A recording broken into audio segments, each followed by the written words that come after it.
Genius Kids.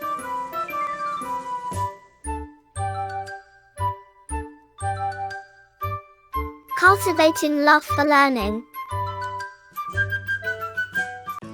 अध्याय 11 साहसी मानसी कहानी। विशेष प्रस्तुत पाठ में एक ऐसी साहसी लड़की की कहानी दी गई है जिसे कक्षा की सभी लड़कियां घमंडी समझती थी। विद्यालय में एक नई बालिका ने प्रवेश लिया। अध्यापिका ने कक्षा में उसका परिचय कराया। यह मानसी है। यह अब इसी कक्षा में पढ़ेगी। फिर वे मानसी से बोली, मानसी, तुम्हें कक्षा की लड़कियों से पता चल जाएगा कि वे कौन कौन से पाठ पढ़ चुकी है। तुम इनकी सहायता से उन पाठों को तैयार कर सकती हो।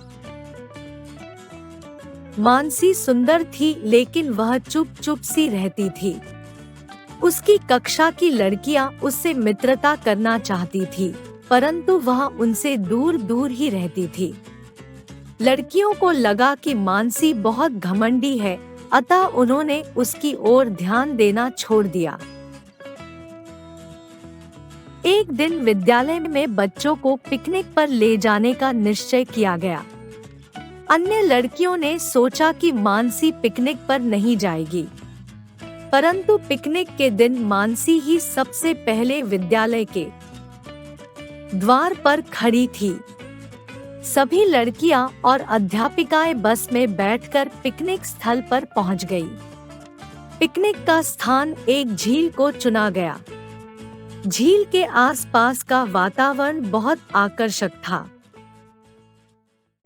ऊंची पहाड़ियां और फूलों की भरमार इस स्थल की सुंदरता में चार चांद लगा रहे थे।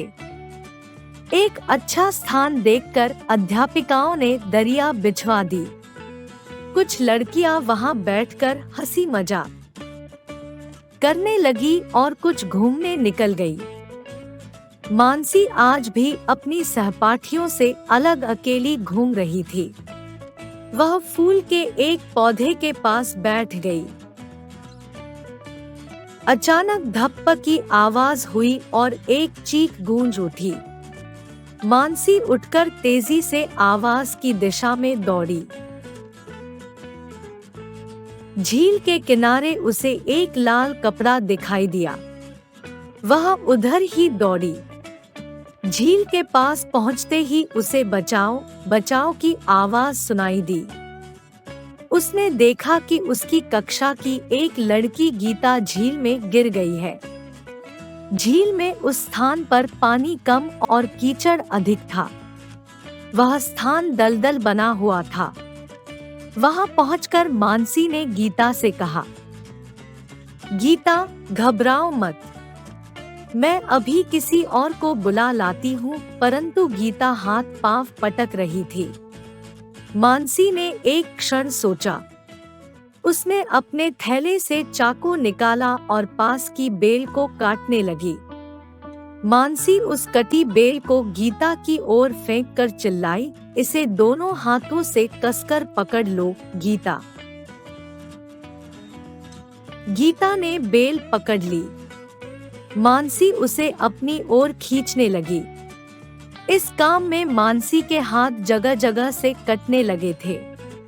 उसकी स्कर्ट भी फट गई थी, परंतु उसने हिम्मत नहीं हारी। वह गीता को अपनी ओर खींचती ही रही और बीच बीच में बचाओ बचाओ भी चिल्लाती रही। मानसी की बचाओ बचाओ की आवाज सुनकर अध्यापिकाएं और अन्य लड़कियां भी वहां पहुंच गई। चौकीदार भी आ गया था। उन्होंने मानसी के हाथों से बेल ले ली और सब मिलकर गीता को अपनी ओर खींचने लगे। गीता घिसटती हुई सूखी जमीन पर आ गई। तब तक मानसी पसीने से तरबतर हो चुकी थी। वह निढाल होकर जमीन पर गिर पड़ी। एक अध्यापिका ने मानसी के मुंह पर पानी के छींटे मारे, तब वह होश में आई। सभी लड़कियां और अध्यापिकाएं मानसी को प्रशंसा की दृष्टि से देख रही थी। सभी अध्यापिकाओं ने मानसी को शाबाशी दी। गीता ने मानसी का धन्यवाद करते हुए कहा, आज तुम न होती तो मैं अपने प्राणों से हाथ धो बैठती। हम तो तुम्हें घमंडी समझते थे, पर तुम तो सच्ची मित्र निकली। मानसी ने शर्माते हुए कहा, नहीं, ऐसी बात नहीं है। मुझे किसी से बात करने में संकोच होता है। तभी एक लड़की बोल पड़ी, तब तो आज से हम तुम्हें शर्मीली कहा करेंगी। सभी लड़कियां ठहाका मारकर हंस पड़ी। शब्दार्थ। प्रवेश का अर्थ है दाखिला। परिचय का अर्थ है जान पहचान। सहायता का अर्थ है मदद। घमंडी का अर्थ है अभिमानी। निश्चय का अर्थ है पक्का इरादा। द्वार का अर्थ है दरवाजा। स्थल का अर्थ है स्थान। आकर्षक का अर्थ है सुंदर। तरबतर होना का अर्थ है भीग जाना। निढाल का अर्थ है बेजान। प्रशंसा का अर्थ है बड़ाई। संकोच का अर्थ है झिझक। शर्मीली का अर्थ है शर्म वाली। Like, share and subscribe.